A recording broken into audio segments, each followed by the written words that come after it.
I think it's. I mean, we've got a bunch of different stuff to go over because now we've gotten finally our, after the season, now the awards have been announced. We have our MVPs. We have no surprises anywhere. Not really. Very, very boring. No, those were very predictable. We have our Hall of Fame ballot, which I think that's cool. It is cool, but I think it's going to be a pretty boring discussion because I think it's just like there's not a lot of interesting. Like there's no new steroid guys, so you kind of just end up having it's the same conversation about the steroid guys again.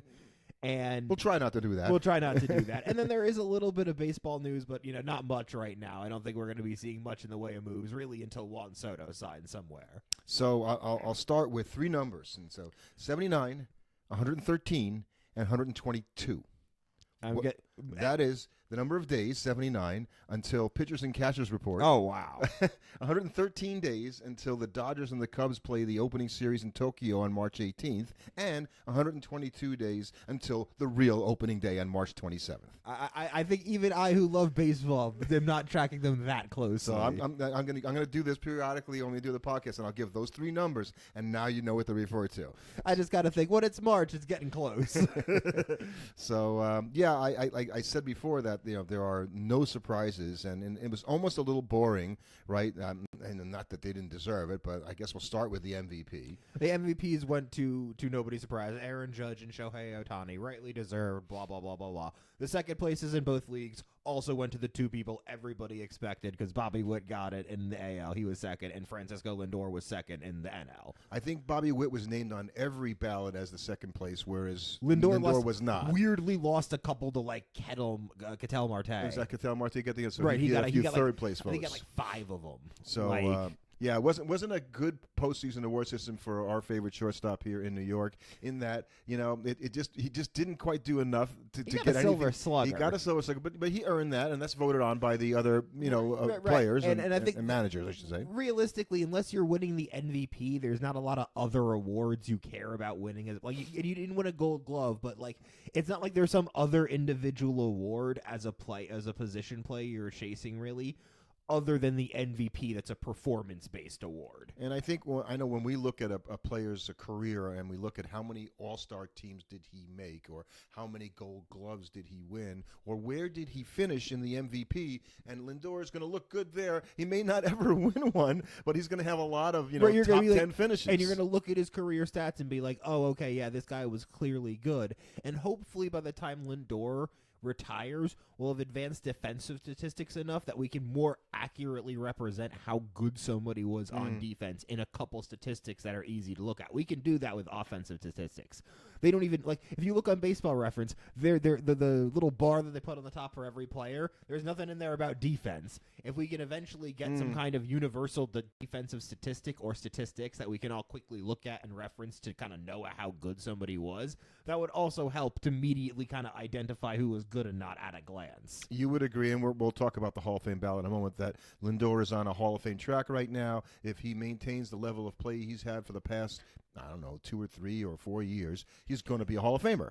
Most likely, yes. I think he's there. There's an outside chance where it's he's definitely more on the side of he has to keep up that performance, as opposed to there's some guys that if I was looking at an Arenado. Yeah, Arenado doesn't Arenado. I think is probably the guy. I think he's got a better shot than Goldschmidt right now. Well, here's why Arenado has a better chance, because third base is so underrepresented in the Hall of Fame. Shortstop is not. And the only thing that they might ding him for is he didn't quite do enough once he came over to the Cardinals to help them to be. The first couple of years were good. Right, the first couple of years were good, but the team wasn't that successful. They were successful, but they weren't that successful. It wasn't there was a World. I don't think they made the World Series in his time when he was there. No, I don't think they have. So that's why he went there, by the way. Which is why Hall of Fame voters sometimes don't love that. They'll sometimes get on guys for that, being like, "Oh, well, he was never he never played in a World Series." Well, and I think you're right about Arenado, because he's going to suffer from what Todd Helton and Larry Walker did, which is it's going to take a while for him to get in, because they're going to penalize him for playing the better part of his career in Colorado. Now, what's going to help him is that he was an unbelievably good defensive third baseman, which is something that they can't take away. I'm not from saying him. Arenado's not a Hall of Famer. Right, but what I'm saying is they can't take that away from him from playing in Colorado. Yeah. You could do that with the offense, but you can't do that with his defense, which is a big. But yeah, he's probably. I'm just saying, in comparison, like where Lindor kind of has to keep up his performance. So we'll talk about the boring Cy Young awards. They went to the two left-handers that both of them won the pitching triple crown, which we talked about this which year. was kind of like, well, you kind of expect the guys that do that to win the Cy Young. So Chris Sale and Tarek Skubal.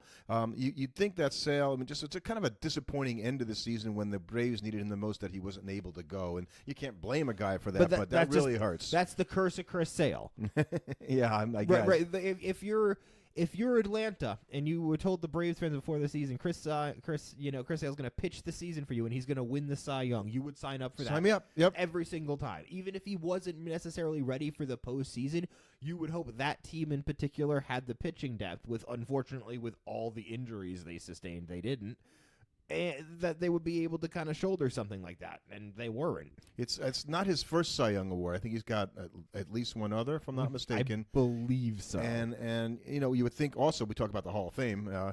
He's kind of back on that track, right? You felt that the injuries were going to end his career and he might just fall a little short.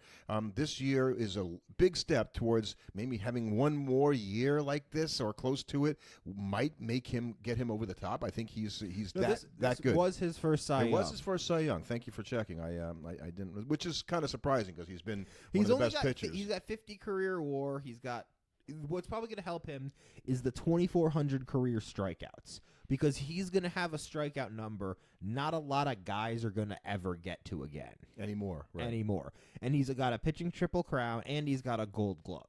So that I think, and it would just be, what might also help him is there's not going to be a lot of other starting pitchers from this era that are going to be decidedly better. Garrett Cole is a guy, and I think Cole. I'd probably put Sale in over Cole right now. I would say though Cole's younger and has more of his career to go, if you will. Right now, though, between the two of them, yeah, I'd say so. But you're going to have to change the way you evaluate pitchers because you're right. You're not going to have obviously the 300 wins is going to be history. 3,000 strikeouts. That's going to be pretty difficult too. Right, you're going to have to use a lot more innings, advanced starts, stats. all that kind of stuff. So just are you good enough?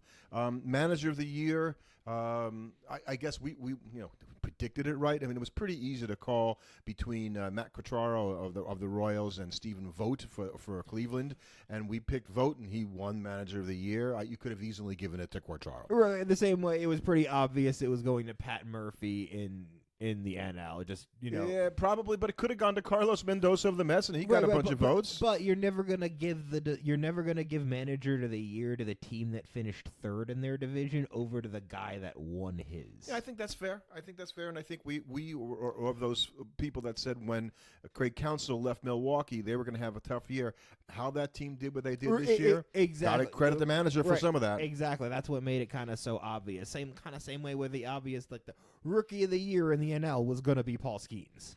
So if I didn't realize they had an all MLB team. I never really thought about that. Like, one player like all pro in the NFL. Right. I guess if they start hyping it more, that could be. Is it something new that I hadn't really heard about it that much? But well, I think if it's not new, it might be the kind of thing where like they're calling it the annual all MLB team on the MLB website, but it's not something that's like listed on Baseball Reference. Right. It's not the inaugural one. I guess right. It's not the first one, but without knowing how that until people start taking it seriously, it doesn't mean anything. So William Contreras was the catcher, and I guess he had a great season, and Salvador Perez was the second catcher, so back on the second team catcher.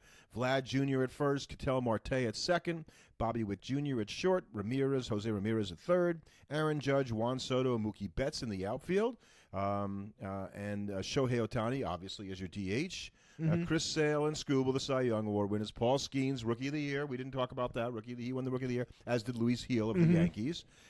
Zach Wheeler, Corbin Burns, Emmanuel Clase as one of the closers, and Ryan Helsley as the other closer. I have no quibble with any of those guys, I guess. I think that's kind of the problem with the all MLB lists is that, like, the quibbling between first and second. Lindor got screwed again, but other than that, I'm pretty good. You know. Even then, I don't really know. Like, I'd probably say Bobby Witt Jr. was first team, but what is even first team? Because, like, how do you compare two guys that played different opposition and never played each other, basically? And look, I'm not no shade on Bobby Witt Jr. He had one of the greatest offensive seasons for a shortstop in the history of baseball. Let's just kind of leave that out there for a moment. Right, exactly. Which is why I think that's the thing with first team All MLB. I've never paid attention to it before. I've never even heard of it, really. Right. So I have no. It's kind of meaningless. Well, they're going to try to make it meaningful and all that. And if you're the guy that finishes second, it's meaningful. If the players start taking it seriously and caring about it, then it means something. So we have the Hall of Fame ballot, and there's some new names on there this year. So I wanted to talk a little bit about that. I think looking at the new names, I think people that follow baseball would say that there's 3, maybe 4 interesting names on the new names on the ballot, because I think everybody knows Ichiro is a Hall of Famer. Yes, Ichiro is a Hall of Famer, and I saw something really interesting from Jason Stark this week in The Athletic, and he talked about when he does his ballot. He goes, so is there a place to think, okay, I want to make sure that I guys stay in that I want to stay in, even if they're not necessarily going to be a Hall of Famer by other people's standards, but I like the player, and I'm not sure about him yet, or I want him to stay on the ballot. So should I not vote for Ichiro on the first ballot, knowing for sure Ichiro's going to get in one of the other 9 ballots he's got I don't think voters are that Machiavellian. Though we have talked with, we've talked with Dan Brown before, and he said they do consider things like that. But he's like, I go in there and I look at the guys and I vote for the people on the ballot who I believe are Hall of Famers. Yeah, you have to say, if I vote for a guy, I can't imagine you vote for a guy one year and then the next year, like, well, I'm going to hedge and not vote for him this year because I want. So that's really like the people that voted for David Wright, who's on the ballot again because he made it by just a little bit last year, to get to the second year, which I guess is supposed to be good. We feel good that he didn't get knocked off the ballot in the first year and made it's it. It's like an acknowledgement or something. Yeah, it is, and so there's a certain way that people feel about guys in terms of not making the ballot for the second year. So, he really should be acknowledged in a way. We should keep him on there. So that's why you do things like not have Ichiro possibly on your ballot, which I don't think will happen. But I don't think, and I'm not the biggest proponent of this whole unanimous thing with guys like he's got to make it on the first ballot like Mariano Rivera and be unanimous. I could care less about that stuff. I got to tell you. I think only the player. I mean, caring about it. I think I'm a unanimous. You think Mariano Rivera's walking around going, "That's me. I'm Mr. Unanimous." I bet he does care on it. I think you know what? I bet he does care on some level. No, he's a classy dude, obviously, Rivera. I can't imagine he'd ever say it, but maybe he's thinking it. Right, I'm just saying, like I think that is meaning. I don't think Ichiro is a guy that should be unanimous. Like every single person votes him into the Hall of Fame. I don't know if he's that level. Like, because to me that needs to be reserved for like a guy like Rivera. A guy that's so unquestionably the best that there's ever been at that particular facet of the game. Yeah, he deserves to be every single person. Because anybody else, you could make the theoretical argument. That needs to be reserved for a guy that is so unquestionably a Hall of Famer that there's no universe where because there's no universe in which you present an argument where Mariano is not a Hall of Famer. And you're right. And here is the thing about Ichiro that you can't do.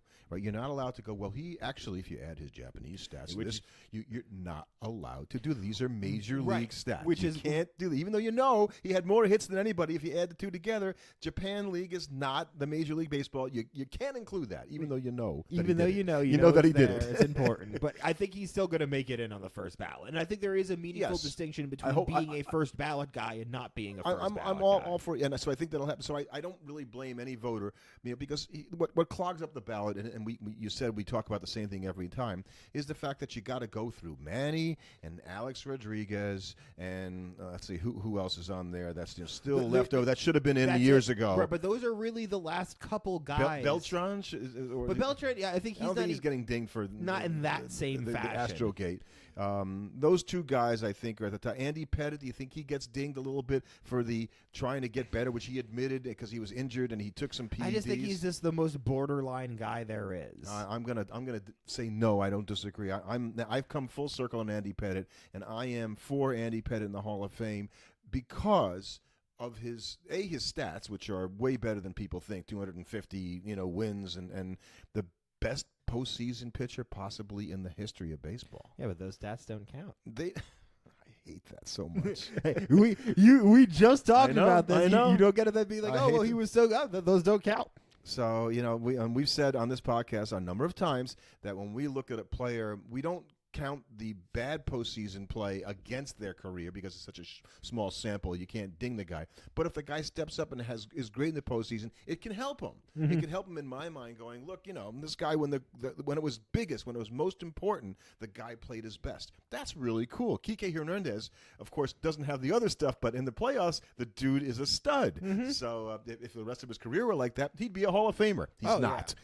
And I think outside of Suzuki on the ballot, I think the other interesting guys are both pitchers this time, actually, with CC Sabathia and Felix Hernandez.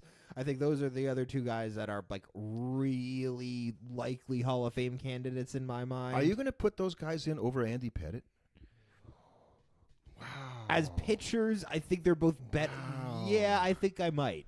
I don't know. I don't think I do. And I like them all. So obviously we're bigger Hall guys, right? So I think there's room for all three of those guys in the Hall of Fame. And I think CC, they say, has the best chance out of all of them. Felix, because he's got kind of like weird stats in some of the ways. Right. It's a little harder to make the statistical argument for him.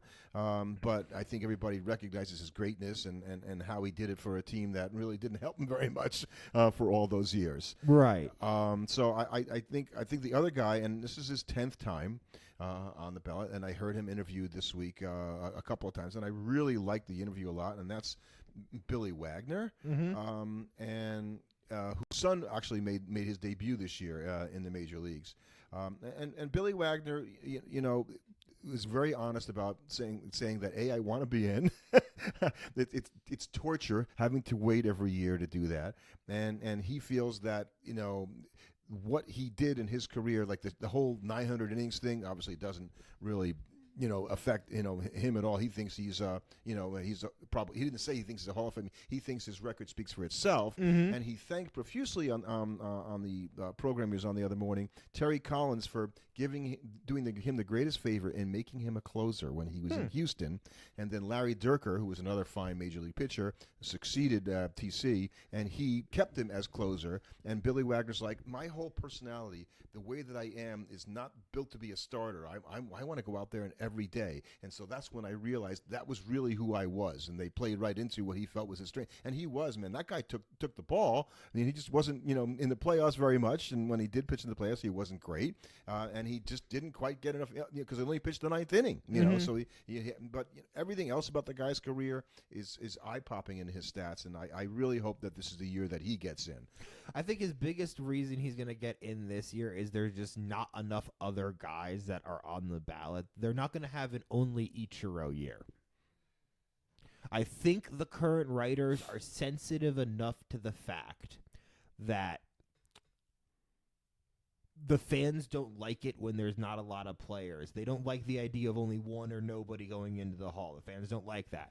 So I think they're going to be aware of the fact that it's a good narrative to have Wagner get in his 10th and final year. You can get away then just doing Ichiro and Wagner. He was close last year. He's been gaining on it. He's been gaining on it, and nobody else is likely. I don't think Beltran's likely to pick up 18 to 20%. Same with Andrew Jones. And I think Andrew Jones is going to pick up 15% in a year. Andrew Jones, he was on this week also, and he, another guy who outwardly is out there, wants to be in the Hall of Fame. And I really like the fact that these guys aren't going, they're not saying, whatever happens, happens. We'll let the voters say what they're going to say. No, I think it would thrill me to no end. And you can tell that they want that, and I like that. The guys are being honest. I don't think you need to. I don't think anybody would be sort of trying to be demure in that sort of moment. I think if you're asking me, would you like to be in the Hall of Fame? Yeah, I want to be in the Hall of Fame. Oh shucks, maybe I'm in the Hall of Fame. I don't think anybody's doing that anymore. So the first timers who will not be going to the Hall of Fame, and I guess most of these guys, and I'm gonna name them. You tell me, are they going to make it to year 2 in the ballot? Okay, ready? Yeah. Okay. Carlos Gonzalez. No. Curtis Granderson. No. Okay. How about Adam Jones? No. Felix Hernandez. Yes. Okay. How about Ian Kinsler? I'd have to look at his stats because I think they probably might be a little bit better than I imagined, but I'm going to say no. I'm with you all the way on that for the same reasons. I don't think I'm wrong about Russell Martin. No. Brian McCann. Maybe. Dustin Pedroia. Yes. Yeah, I think so too. Hanley Ramirez. Maybe. Okay, how about Fernando Rodney? Highly doubt it. No. Yeah, I don't think so either. CC? Yeah. Ichiro? I would be surprised Troy to see him on a second. Tulowitzki? He'll probably make a second. Yeah, well, shortstop, Right. interesting, overrepresented position, maybe. And the last guy is Ben Zobrist. No. So the other guys on the and I'm kind of with you on all of your calls there. I think those right. those The were only accurate. people that I think really have a shot to be on a second ballot are like Pedroia, Oh, definitely. McCann, maybe Hanley Ramirez, maybe Tulo. Like not counting the people I think actually have a chance to get in the Hall of Fame. Right. Just make it to Maybe year two. Tulo, maybe Ian Kinsler because I have to look at his stats. 'Cause, like I think he might have better compiling stats than I would guess. But let me. I can look it up as we sit here. But yeah, I think it's kind of a boring year. Yeah, but Wagner had 73% last year. So he's right on the cusp of it. Kinsler hit. Let's see. He hit 270 for his career with 250 homers. He won 2 Gold Gloves and was a 4-time All-Star. Nice player. 107 OS. He's not career. even Jeff Kent. Yeah, no, he's not. I don't think he makes a second. Jeff Kent and Whitaker get in long before Ian Kinsler does, by the way. So does he make it to year 2? I don't think so. Based on looking at that, no. I don't think so. Does David Wright get another year? I don't think so. I don't see why he would keep gaining. With the new guys coming on, right? I think that's not good when you talk about guys like CC and Felix who are much better candidates. Obviously. Right. Even K. Right, but then again, I could see like a guy like K-Rod tanking hard this year. Yeah, I don't think he's a Hall of Famer at all. So I don't. But you basically are impacted by the guys that come on the list, and I'd be a 10 voter, by the way. I'd vote for 10 It'll guys. be interesting to see what happens with Manny and A-Rod this year. Manny's in his 9th year on the ballot. I think unless Manny sees like an actual, because it would be interesting if he trends up enough. Then I think it could get really interesting next year. Like if Manny finished this year at like somehow like 50%. There's so much hatred for Manny and A-Rod. I just don't see but it. if somehow he finished up at 50%, then I think next year the discussion gets interesting because it's like, okay, it's his last year on the ballot. Enough people, is that like enough momentum late to get him in there because they don't want to feel like they made a mistake and then have him get in obviously through like a founders committee or something. I mean, Barry Bonds is still waiting. So Right. I heard. Jensen Lewis also this week on Sirius say Barry Bonds is the greatest hitter in the history of baseball, bar none. This is what I'm saying. This is what I'm sticking with. You can call me and argue with me, but I'm gonna stick to my argument. And I love the fact that he stuck his flag there and said that about that because that's how I think exactly it's how I hard feel. to say anything otherwise. You look at the career statistics and it's just like every facet of the game as a hitter. Yeah. So I would vote for 10, and I could easily come up with 10, and yes, it would include Manny and A-Rod. By the way, I think if looking at who's on there right now, I don't know if I could come up with a 10 where I'd feel like every guy was a Hall of Fame guy. I feel like there'd be some guys that I'd have on there that would be like. I just think we're too persnickety, and I say this all the time. I would give them the benefit of that this is not a particularly strong ballot I'm looking at. I know what you're saying, and yet I think we've kind of glossed over guys like I could vote in Abreu, Beltran, and Burley. Now, granted, those 3 guys I could put in. Now, granted, the idea of a strong ballot with the way we do Hall of Fame ballots is kind of counterintuitive because theoretically you can only have strong ballots in a first year where you have lots of first year Hall of Fame guys because for it to be a strong ballot there have to be lots of likely candidates to get into the Hall of Fame, but if you have if they have likely to be in the Hall of Fame, they're probably already in the Hall of Fame relatively quickly. Like you don't have a lot of guys that stick around on the Hall of Fame ballot that are like, oh yeah, he's obviously a Hall of Famer. So the guy we don't think of that I looked at his career stats, and you can look him up, is Torrey Hunter. Now, he would go in, I guess, after Andrew Jones at center field, but Torrey Hunter is a legit Hall of Fame candidate. Much more than I thought. But I don't think he's a Hall of Famer. Well, he is not a Hall of Famer before Andrew Jones, I think, is what. So if I were to do that, he wouldn't be my 4th. Let's say Andrew Jones is my 4th, and then I'd go to Pettit for 5, Manny for 6, A-Rod for 7, CC is 8, Ichiro is 9, and take your pick. Billy Wagner, I'd say, would be 10 for me. and that's leaving out guys that I don't like to vote for or root for, and Chase Utley and Jimmy Rollins, who I think at another time are going to be strong considerations for the Hall of Fame.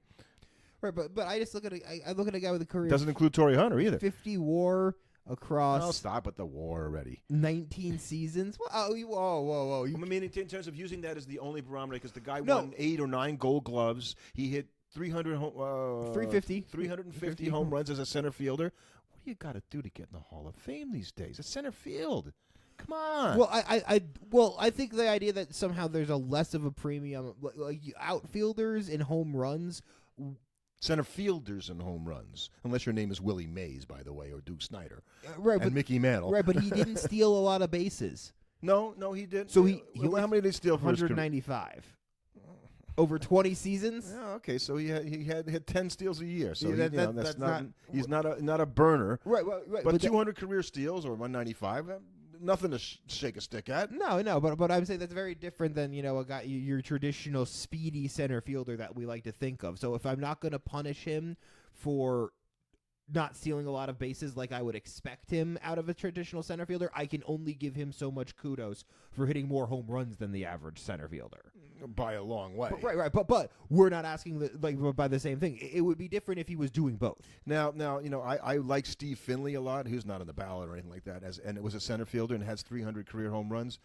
I wouldn't consider Steve Finley a Hall of Famer. Right. So in that sense, he's got the home runs. It wasn't the defensive player that Torrey Hunter was. So there are things that I'm saying about Torrey Hunter that make me go, wow, Actually, Steve Finley won 5 Gold Gloves. What's that? Steve Finley won 5 Gold Gloves. So, but what I'm saying is Hunter won more. 9, right? But to me, both of those guys are like, if I'm creating the Hall of Very Good, they're my cutoff guys. Like I'm thinking, okay, for me, a Hall of Fame center fielder is better than Torrey Hunter, because one of the things I will say is Torrey Hunter was a very good player, but he was never the best outfielder in the American League at any point, and he was never so good that his teams were a serious threat in the postseason. And as much as we don't punish guys for not having postseason success, I do think being good enough to elevate your team is something that we look at from Hall of Fame players almost universally across the board. If you're not going to be somebody that elevates your team to the postseason, you have to be so much more overwhelmingly better statistically than your peers. I guess I give the position a little bit too much, credit to a degree. And by the way, he wasn't one of my 10, for this year, so he was just below that cut. As you would say. I just think people look past him too quickly. Because Andrew Jones gets in the way, right? Like, well, we're not going to have the guy that has more Gold Gloves than any center fielder and 437 home runs. I think you are right that is the biggest issue for Torrey Hunter is that Andrew Jones exists, and as long as they're on the same ballot, Jones is Torrey Hunter, but just better and. Right, because how many other center fielders? Beltran, I guess, would be the other center fielder. Right, Beltran would probably be a guy that I think I might argue is better than Torrey Hunter. I would too. Right, and that's going to be a problem for. I would too. For him, because it's like, okay, that's 2 outfield, and Manny's on the ballot, and Bobby Abreu, and it's just like, okay, I think Bobby Abreu and Torrey Hunter, I kind of mentally put on around the same level as really good players. Everything about their games, and I'll go to Abreu too. Like every time I look at it, going, I just didn't feel like I was watching a Hall of Famer when I watched Bobby Abreu play. But you look at the advanced stats, and I'm like, man, the guy did everything you'd want a baseball player to do and did it really well. Where we look at advanced stat or counting stat decrease for pitchers, we have to look at counting stat and player stat creep for increase for players for position players. Batters are going to naturally kind of have better statistics going forward, the elite ones, because that's what we've seen trending. The hitters, especially during this period, were putting up absolutely gaudy offensive numbers.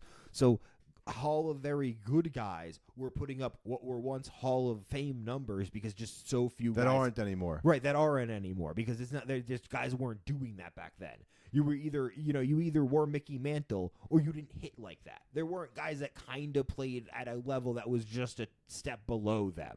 You know what I mean? Well, we'll obviously talk more about the Hall of Fame and we'll hopefully have Dan Brown join us again after the awards after the votes are in. And I guess before the Hall of Fame vote comes, we'll give our last, okay, here is my ballot, and then you can give yours, and I will we'll go through it. Yeah. So let's close up a little bit with some of the news around baseball from this week. And obviously we're in free agent land, and still to this date, Juan Soto is the cholesterol in the free agent market because he is clogging up everything, and nothing's happening because of that. But at the same time, I don't think anybody was expecting anything to really happen before, I'd say, the start of December. Well, we've got the winter meetings coming up, the general manager meetings, and by the way, we're going to have Steve Phillips join the podcast in a couple of weeks. And he was saying, I asked him when I talked to him about, tell me the difference between the general managers meeting, which was really called the owners meetings, and the winter meetings. And he goes, well, we talk about different stuff, and that is pertinent to what goes to the owners, and whereas the winter meetings are more about players and general managers and teams talking about trading kind guys of giving and me stuff the like impression that the owner meeting is more the owner and the GM discussing the business operations of the team. That's what I understood it to and be. then the winter meetings are them talking about baseball team construction matters. So it's not surprising that Juan Soto probably will not move until those meetings. And then that's the point. Now you got to believe Scott Boras is looking to have that happen because the dominoes will fall once Soto goes. The teams are paralyzed a little bit. His own guys are kind of his other clients are can't be signed until that client is signed. So it's in his interest to lock in a move. Now, I was hearing, interestingly, the report came out that Soto's looking for something in the neighborhood of 13 or 14 years. Mm-hmm. But he wants opt-outs after a third or fourth season. I haven't heard that. Yeah, he wants to be able to opt out of the contract early on into it. That way, if he doesn't like the direction of the team, he can bail and opt out of the contract. That's going to be a hard thing. If you're going to get $50 million a season, right. I'm not so sure the organizations are going to be too keen on allowing him to just, you know what, I played well, he played well, I'm ready to leave. But I think teams might be a little bit more okay with that because of it's not going well. Why would you want to pay a guy $50 million? Exactly. Kind of the problem. You're like, okay, cool, it didn't work out. We could just have Juan Soto walk away, and now we're not on the hook because there'll be anymore. somebody else that wants to pay him $50 million. Exactly, because his performance is unlikely to sag. So, but there are other free agents that are out there, and I noticed with Soto, who he's played it for 3 teams in 3 years, right? Mm-hmm. So he went from Washington to San Diego to the Yankees. Luis Arias, who's not a free agent, although he's arbitration eligible, talking about being traded, he is the first baseman for the Padres, at least he was last year. He's also played for 3 teams in 3 years, and he's won the batting title in each of those 3 years. So it's so interesting that we have a batting champion that I can't honestly think of how big a market would actually exist for him. It just tells you how the valuation is so different now, right. And I think that's what's so interesting when you look at a guy that's going to get into the Hall of Fame in Ichiro, who you could argue had a very similar hit profile to Arias. It's just that Ichiro was a base stealer and was a threat on the base path that Arias isn't. And a great fielder. Now, not that Arias has looked very good at first base, which is he's not your prototypical first baseman, that's for sure. But he's not Ichiro in right field, who was an unbelievably good defensive right fielder. Just back to Ichiro for a second. So one of the knocks, if you're going to try to knock Ichiro, is what's his career ops plus, without looking at it? 99. 107. 107. Still, okay. But you guessed low, which is impressive, right? Because you must have Ichiro, he's got to have. No, I figured it was low because he never slugged particularly high. Right. And I think that was a function of him. That wasn't his game. That wasn't his game. He was like, no, I'm going to get a zillion. So when I said before about the WAR and we use these as guides, but I'm trying so hard now to not steep myself in going, well, the guy had 50 WAR for his career. That's not enough, and I think what else did he do that allows me to evaluate him, in a way that's not just so monocular. But I think if I look at the career WARs of Ichiro and Luis Arias, even though they're both have similar batting styles, they're both multiple-time batting champions, we would see a difference in the overall player between the two of them, and that's why one's going to be a Hall of Famer and the other guy's on the trading block despite winning a batting title. All right, so Dick Allen, who's coming up on the Classic Baseball Year Committee ballot, and hopefully he will get in. His career ops plus, ready? 158. Right, that's that's stupid high, and okay, he did 58% better than the average player. He shouldn't, and he did this during the times of the pitcher, right? So got to think about the 2 best hitters at that time when Allen was playing. Carl Yastrzemski and Dick Allen, I mean, coming through the no hit 60s until they the point is that that makes it even better, right? That he had that kind of production at a time when the pitchers were dominating the game. So Ichiro's 107, I guess, surprised me a little bit. I just expected it to be a little bit higher. So I think the wild thing is that, like, you look at the season. So last season, Arias slugged 392. Ichiro's career slugging is 402. Now Arias has a higher career slugging than Ichiro, but that kind of speaks to why, even though they were such good hitters, that they really didn't accumulate that much in terms of OPS plus, because it is just all singles. Right. And unfortunately, Ichiro had the many other aspects of his game, that makes him a first ballot Hall of Famer, as we both feel. So other free agents and things of that nature that we're talking about. Blake Snell is now maybe going to re-sign with the Giants, we're hearing, possibly. The biggest move we've seen so far was the Jonathan India trade between them and the Royals. Good trade for both teams. Brady Singer for Jonathan India straight up. I think it's going to be interesting because you could argue that both of those players benefited from playing in the stadiums they played in. Singer getting to pitch in Kauffman and Jonathan India getting to hit in Great American Ballpark. And it's going to be interesting to see what happens when they swap and now have to play in a much less friendly ballpark, respectively. On the other hand, if you're Jonathan India, your new Keystone combination partner is Bobby Witt Jr. That's a nice middle of the infield right there with Jonathan India and Bobby Witt Jr. And that gives you gives a lineup that was in desperate need of more bats a little bit more. Now I think now they just have to look to go out inside. I think they're a team that if I would go and make a run at Anthony Santander if I was them. Yeah, might make a run at Pete Alonso too. Right, I think Alonso would make a lot of sense. I know they have Vinny Pasquantino, but Alonso would really add a lot. But Alonso is probably not too keen on going to a ballpark that is not necessarily friendly to home run hitters like Pete Alonso. Well, granted, Pete Alonso has played his entire career in Citi Field, which is neutral now, though. It wasn't. It's still not great. It's not great, but it's a neutral park. So what else did we hear this week? We heard that Tampa has turned around again and decided to spend $23 million to fix the roof at Tropicana Field. They've got a stadium proposal out there for a new stadium down there in St. Pete in 2028. So they've already got this year playing at Steinbrenner Field and whatever else they're going to do, which is going to be really weird. You got two major league teams, the Oakland A's now in the Sacramento playing in a 14,000 seat arena. This is 11,000 at Tampa. Two very, very going to be very strange games watching them. But Tampa at one point had said we're not going to fix the roof, on this, and we don't want to spend the money. I'm like, well, what are they going to do? I mean, they already bailed on years. that. Yeah, they already bailed on that plan. Though. So, like, okay, we're rebuilding the roof. That's got to make you feel terrible. Like, you got to spend $23 million on something we're just going to tear down anyway. So it's that's a little bit difficult. And Major League Baseball, I thought was interesting this week, said that they're not going to play any games in Mexico City or San Juan, Puerto Rico next year as they had planned prior. In fact, the only place they're going to go is the opening series with the Dodgers and the Cubs in Tokyo. In this whole Rob Manfred international thing, they tried to make it happen and they didn't. I think that's a big failure on Major League Baseball's part to not get games in places like Mexico and San Juan every year. I think that's part of the vibe of the game. Yeah, it's interesting because they were kind of saying that it just didn't make economic sense for them. So I do wonder if it was just the kind of thing where when they were looking at the cost of getting the players there, being able to secure secure that area for them to then go and play, if it was just worth it for them to do it this year. And they already said, we've been to Mexico a bunch of years in a row. We're just going to go back next year. No London series this year, obviously. Right. I don't think the French care about baseball, so we're not going to see any baseball in Paris. I don't think.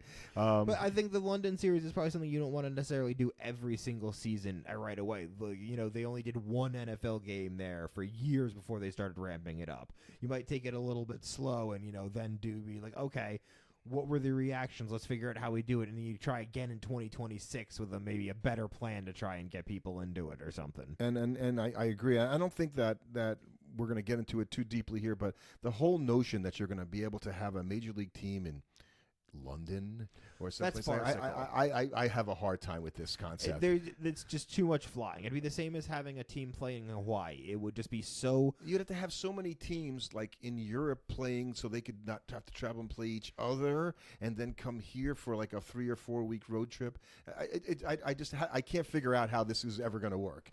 But for the London team, it wouldn't be too bad because you would just always be split between doing road trips and long homestands. But for the other teams, the idea of coming to London for even just a game would just be annoying.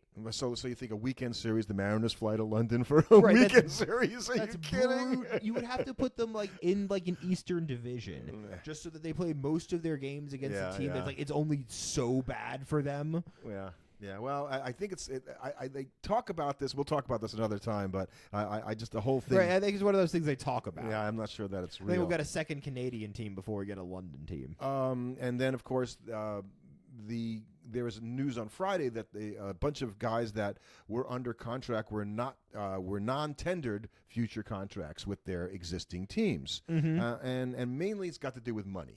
Right, so these guys, Kyle Finnegan, Patrick Sandoval, who was Sandoval? He was at the Angels.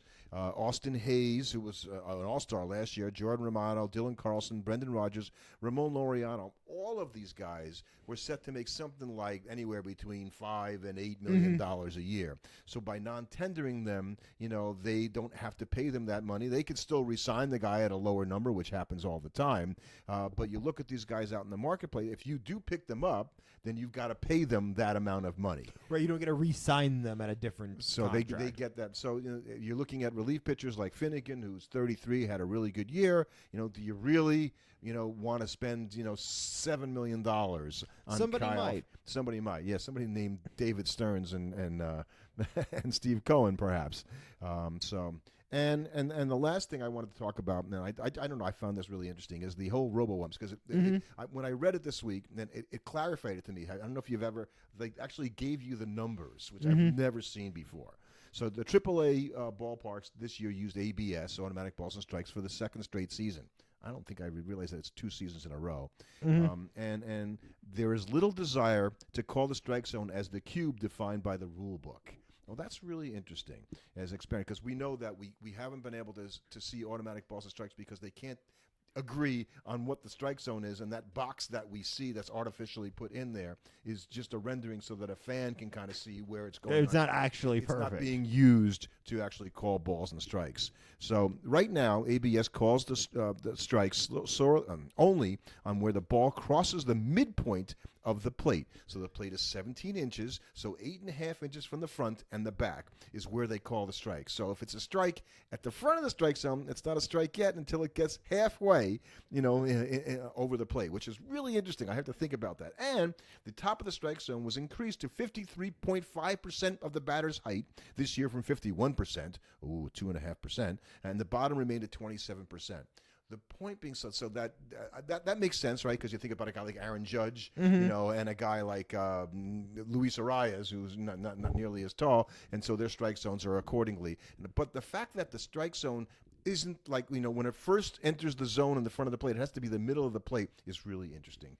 I think that's probably because it's a little bit easier if you're basing off of where it comes over the midpoint of the plate. Eventually, when you transfer that over to a TV viewing broadcast, it's less likely of having strikes that clip the front of the strike zone as it crosses the plate. Can't you see it? I was thinking the same thing. Because you'd have a ton of splitters and stuff. The one that comes in and just cuts at the front left edge, and then on the outside corner, like the batter's like, I can't hit that. Right, because it was like, it clipped that when it came across the front of the plate, but it was a strike. But by the time it actually got to the catcher, it was like in the dirt. So it has to be to the middle of the plate. So that means it has to stay in the zone that much longer, it has to be in that much, which is not very long. Right, but it is that much more in the zone. So and it seems pretty.